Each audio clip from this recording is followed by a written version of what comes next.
Fortnite. Must I say more? Fortnite Battle Royale has been one of the biggest online games in recent years, with everybody and the mothers playing it, at least at one point in their lives. Fortnite has been going strong for 5 years, which is crazy to think about. And we're heading into chapter 4 just now, and just thinking about everything we've seen from Fortnite over the years is crazy. All the content we've seen is so much, and there's been so much stuff added to the game every season. But I thought it'd be interesting to go through the entire season and see what it's like to 100% everything in the season. But there's a lot of work you have to do in order to 100% a season, and we had a short amount of time. So let's jump right into this. Now, I know y'all are dying for me to answer the question, how do you complete a season of Fortnite Battle Royale? There's actually a lot you have to do. First of all, you have to get the first initial 100 tiers in the Battle Pass, just to get everything in the initial Battle Pass, which is pretty easy. Then you have to get the Victory Umbrella, which is also pretty easy. But these two things are just the base of a bunch more things you have to do. Because then you have to get every single weekly quest. And then you have to do all the Herald quests, all the Bites quests, all the Paradise quests, catch every single fish, and talk to every character on the map. There are 2 more things that you have to do in order to 100% everything in Chapter 3, Season 4 of Fortnite. And they're the 2 hardest things in the amount of time I have. The first one is Tier 200. Now, yeah, it's the mere reason to do that is because I'm not playing Fortnite 24/7, and I just started way too late in order to do that, so that gets a pass. But the other thing is much more difficult, and I don't even know if I'd be able to do it if I started from the beginning of the season, and that is the milestones. Milestones are like little achievements you get for doing little things, and the more you do that thing, the more you progress in it, with there being 20 stages. And the problem with these challenges is that you have to do so much stuff. The stuff you have to do in order to complete all the milestones is just absurd, and with the amount of time I had, I wasn't able to do it. But you know what? Those are the only 2 things I'm giving myself a pass on. So, with that said, let's head into the first thing I did. Also, I already did Tier 100 and the Victory Umbrella at the beginning of the season, and like kind of throughout the season, because I played a little bit throughout the season. So now let's continue. Now that we've gotten the easy stuff out of the way, where to start first is the question. And I started with the weekly challenges, which are challenges that you get weekly, which you probably could have guessed by the name of them, in sets of 7, and the difficulty ranges. Some of them can just be doing a certain amount of things a certain amount of times, and others can be really specific. And there are a lot of these challenges, 10 to 12 weeks, which is 70 to 84 challenges you have to do, some of them having certain stages. And again, these challenges can be hard, and there are a lot of them, so it took me a while to do all of these challenges. Or at least that's what I would be saying if I hadn't already done pretty much half the weekly quests before I even started trying to do this video.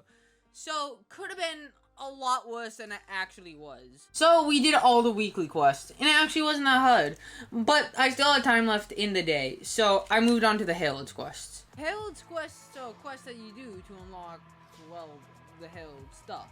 Skin, pickaxe, emotes, etc. All of these you unlock by doing these challenges. Half of them unlock after a couple of weeks, maybe halfway through the season, and the others you get by doing the other Herald's quests. These were pretty easy, as they were basically just weekly quests more surrounding the Herald. For example, one of the quests were to go around and tell NPCs that nothing was coming. And I got these done in about a day, and I still had time in the day left, so what else to do than the Paradise quests, of course. The Paradise quests are story-based quests, which also usually release weekly. These quests are much more unique than the weekly and Herald quests, usually having you doing stuff like putting a code or interacting with the environment around you. And although there aren't 10 sets of them like in the weekly quests, each have 2 to 4 stages to them, and with all the different challenges of the Paradise quests there are, that adds up to about, I'm not doing the math. These quests can be a bit of a doozy because not only do you have to travel around the map a lot to do them, but you also have to jump out of the battle bus to do another set of these quests every time you complete one set, because the first one is always to tune in, which involves jumping out of the battle bus.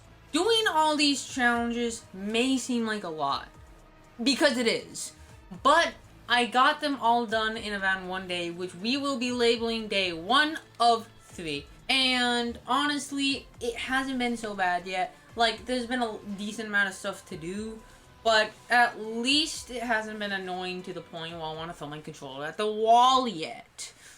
But, you know, with that said, what's next? Fishing! So, yeah, technically one of the things you have to do in order to 100% a season of Fortnite is to catch every single fish in the game. There are a total of 23 different fish you can catch in this game, each with different conditions in order to catch them. Some fish can be caught anywhere, some fish need a pro fishing rod, some fish can only be caught at night, and some fish can only be caught in certain areas like desert and forest. There aren't that many fish in this game, but I swear to God, the conditions make it so hard to catch certain fish in this game. For example, the hardest fish to catch in this game by far is the white slurpfish, because it requires you to have a pro fishing rod, be in a mountainous area, and for it to be night in order to catch it. First of all, pro fishing rods are hard to find. Second of all, mountainous areas are in certain areas, and the storm seems to not like mountainous areas for some reason. And finally, for some goddamn reason, it's only night for like 3 seconds in this game, so if it turns night, best believe it's gonna be daytime like that, because God wants sun to hit all areas, even though I need darkness. There would be some instances where I would like run halfway across the map, and someone would follow me and kill me, even though I'm just minding my own business and fishing.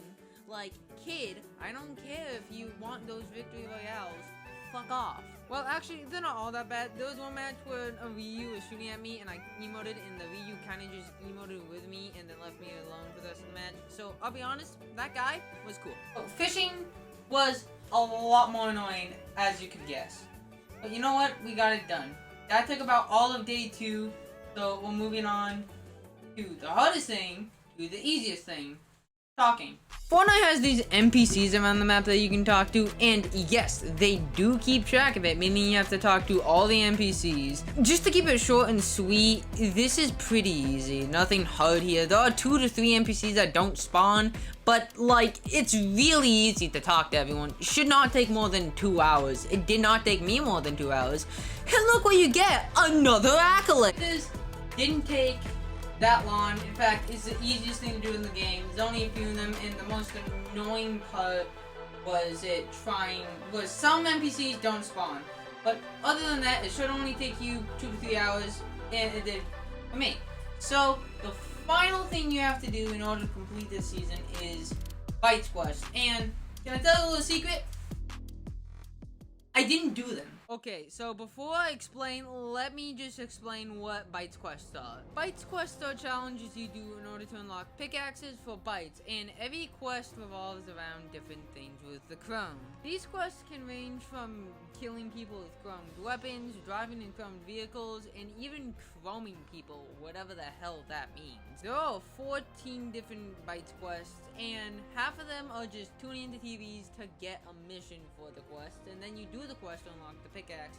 So there are a total of 7 Bites Quests, and each of them have absurdly amount of stuff you have to do for this stuff. For example, you have to open 20 chrome chests, and honestly, I just couldn't do it. Trust me, it had nothing to do with the will to play this game or do these challenges. I was fucking down to do this, but it had more to do with the time. You see, day 3 took place on the day of the event, and I did not have much time at all to do all this, and I did as much as I possibly could, but I couldn't finish all the Bites quests. But you know, that's okay. So that's the entire season of Fortnite Chapter 3 Season 4, and I did it all because I don't know why. It was really annoying to do, and I just played this game for an entire week. You know what? I don't gotta do it again, and I don't gotta go through that ever again, unless I put myself up to it. But you know what? It wasn't as bad as I'm making it sound out to be, and it'd be nice to try it again, maybe at the end of the next chapter. Or if you guys want to see me do different games, then just tell me if you want to do different games.